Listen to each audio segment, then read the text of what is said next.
Hello दोस्तों, मैं बिरजू कुमार आप सभी लोगों को आपके अपने YouTube channel MLTP study point में स्वागत करता हूं। दोस्तों, आज के वीडियो हम 10 इम्पोर्टेंट मैथ के क्वेश्चन देखेंगे दोस्तों। तो चलिए दोस्तों, वीडियो स्टार्ट करते हैं हम। पहला क्वेश्चन आपका, एक आयत की लंबाई में 20% वृद्धि होता है और क्षेत्रफल में 10% वृद्धि होता है, तो चौड़ाई पर क्या प्रभाव पड़ेगा। तो देखिए दोस्तों, इसमें कुछ देखने वाली बात है ये कि लंबाई में जब 20% वृद्धि किया जा रहा है तो क्षेत्रफल में 10% वृद्धि होता है। इसका मतलब ये हुआ कि चौड़ाई में कमी हुई होगी। तो देखिए दोस्तों, क्षेत्रफल में कमी या वृद्धि प्रतिशत का फॉर्मूला एक होता है। देखिए यहाँ नीचे दिया हुआ है a प्लस माइनस बी या प्लस माइनस ए बी बट्टा 100। तो यहाँ प्रतिशत में, ये चौड़ाई प्रतिशत में कमी हुई होगी क्योंकि लंबाई 20% बढ़ता है और क्षेत्रफल मात्र 10% ही बढ़ता है। तो देखिए, तो ए मान लीजिए लंबाई और बी चौड़ाई। तो ए फार्मूला क्या है आपका, ए तो चौड़ाई में कमी होगी तो इसीलिए माइनस लिखेंगे, minus B minus A B बट्टा 100। तो यहाँ पर ये हो गया आपका लंबाई 20 और चौड़ाई में प्रतिशत परिवर्तन में निकालना है तो b और माइनस ए हो गया आपका 20 अगुने कितना b, क्योंकि चौड़ाई निकालना है, और बट्टा 100 बराबर में हो जाएगा आपका। देखिए क्षेत्रफल में कमी या वृद्धि प्रतिशत, तो कमी या वृद्धि कितना हुआ है, 10% का वृद्धि हुआ है, तो बराबर 10। अब आप इसको सॉल्व करिए तो ये 20 से 5 से कट जाएगा, 20 पंचे 100। इसको अब लघुत्तम लीजिएगा तो 100 माइनस बी और माइनस बी अब बट्टा 5 बी होगा, ये 5 से गुना हो जाएगा, 5 बी अब बट्टा 5 बराबर हो जाएगा आपका 10। तो 100 माइनस 6 बी बराबर हो जाएगा आपका 10 बचे 50, इधर भाग में है तो इधर गुणम हो जाएगा, माइनस 6 बी बराबर होगा 50 और माइनस इधर प्लस में है तो इधर माइनस में 100। तो माइनस 6 बी बराबर हो जाएगा आपका माइनस 50, माइनस से माइनस कट गया तो बी बराबर आपका आ गया 50 बट्टा 6, यानी कि इसको काटिएगा तो 25 बट्टा 3 आएगा।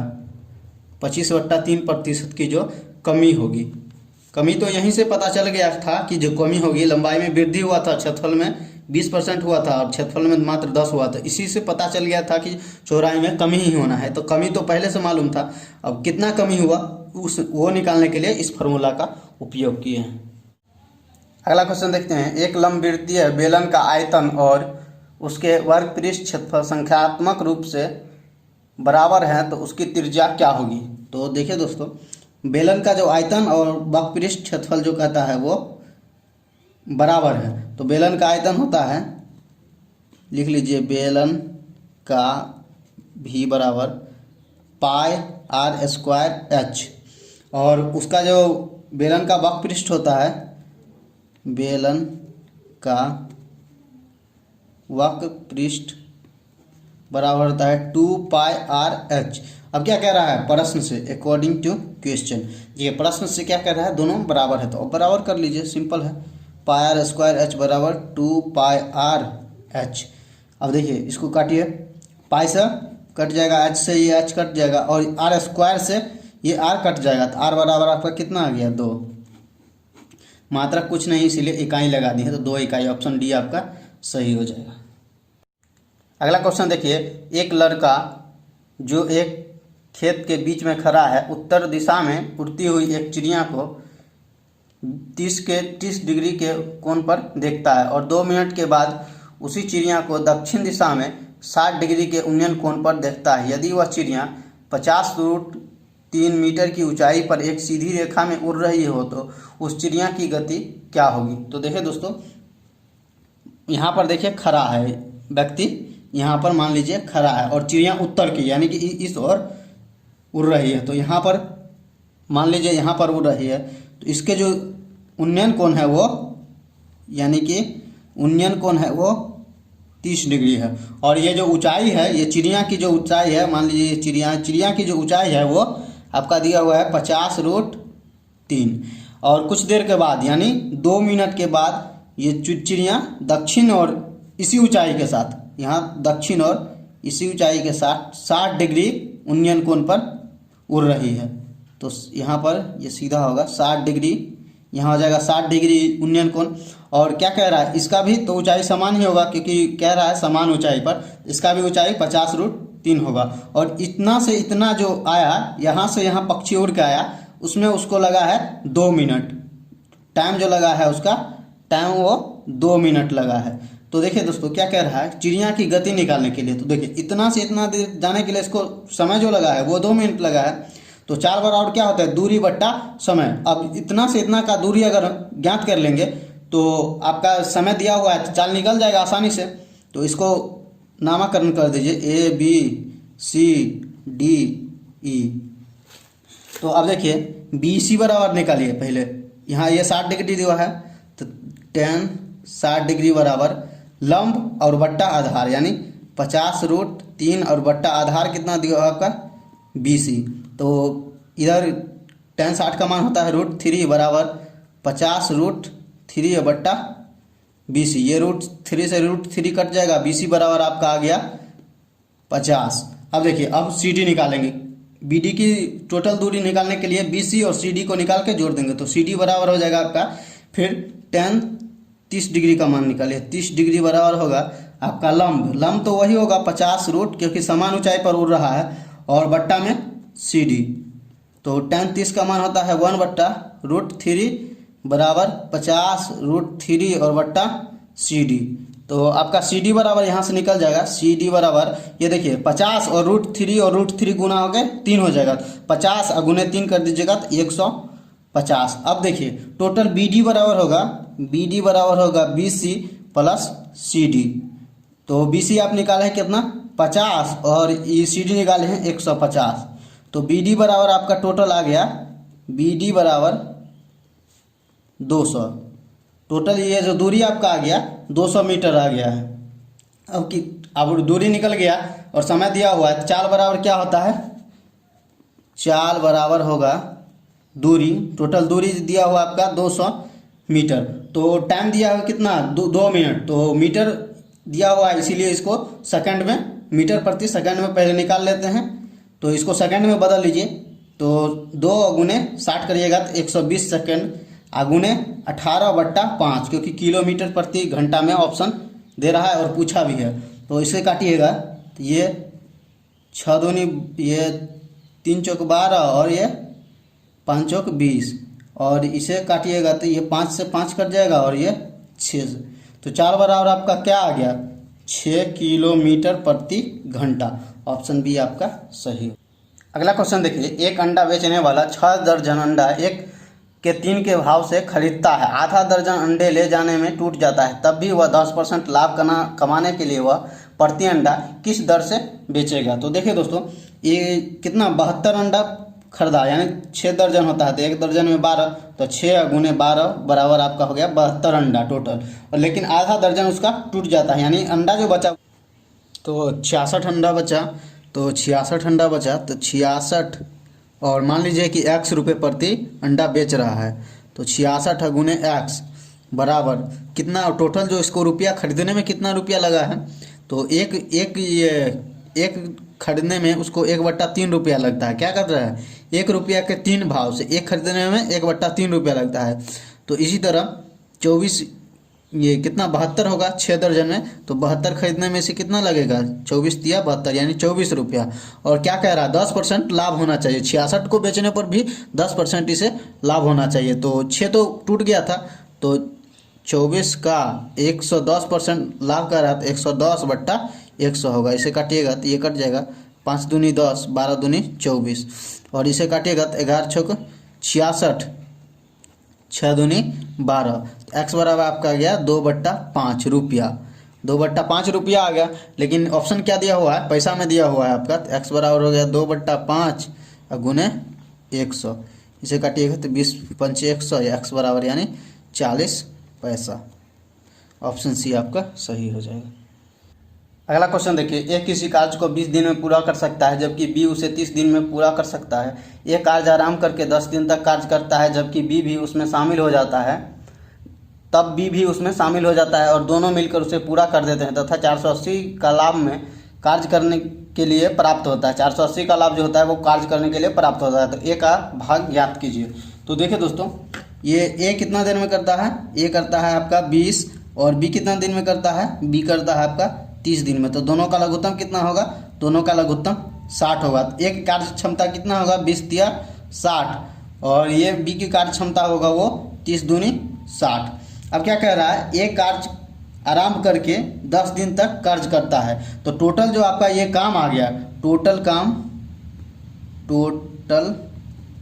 वर्क आपका हो गया वो 60 हो गया। और क्या कह रहा है, एक कार्य आराम करके 10 दिन तक करता है। तो एक की कार्य क्षमता कितना है, 3, और 10 दिन तक करेगा तो यानी कि 10 गुने 30, 10 गुने 3 बराबर 30 काम, 30 काम जो ये कर देता है। तो इसमें से 30 घटा लीजिए, तो टोटल काम कितना बच गया, अब जो बचा वो काम 30 काम बच गया। अब क्या कह रहा है, जब तब भी उसमें शामिल हो जाता है। तो अब दोनों मिलके काम करता है, तो दोनों की कार्य क्षमता आप करिए, 3 2 5, और टोटल काम अब बच गया वो आपका 30 बच गया है। तो ये कार्य क्षमता 3 2 5 हो गया, और टोटल काम 30 है। तो कितने दिन में करेगा, 30/5, यानी कि 6 दिन में ये कर लेगा। तो अब देखिए, जो ए है वो कितना दिन काम किया है, ए जो पहले 10 दिन किया और बाद में फिर दोनों मिलके भी 6 दिन किया। तो ए भी किया 6 दिन और बी भी किया 6 दिन। तो ए बराबर ए हो जाएगा आपका 10 और प्लस 6, और बी हो जाएगा आपका कितना, सिर्फ 6। वो लास्ट के 6 दिन में दोनों मिलके काम किया है, और बी पहले 10 दिन किया, सॉरी ए पहले 10 दिन किया हुआ था और बी के साथ भी 6 दिन किया है, इसीलिए 10 और प्लस 6 कर दिए, और बी सिर्फ 6 दिन किया है। तो ये हो जाएगा, इसका जो होगा जाएगा काम, ये 16 हो जाएगा ये, और ये इसका हो जाएगा आपका 6 दिन किया होगा। और देखिए इसका कार्य क्षमता कितना है, 3, तो ये कितना 60 में से कितना काम करेगा, 16 तिया 48 काम ये करेगा, और बी कितना काम करेगा, 6 दूनी 12, इसका कार्य क्षमता 2 है। तो ये 48 काम करेगा, और 60 में से ये 48 काम करेगा, और ये 12 काम करेगा। तो क्या कह रहा हो, 480 का लाभ कार्य हेतु ए का भाग ज्ञात कीजिए। तो टोटल जो है वो 480 रुपया है। इसमें कितना से भाग दीजिएगा, 48 और 12 60, और किसका कह रहा है, ए का कह रहा है, तो गुने 48। तो इसको काटिएगा तो 8 से कट जाएगा, इसको गुना करिएगा तो आ जाएगा आपका 384 रुपया। ऑप्शन डी आपका सही हो जाएगा।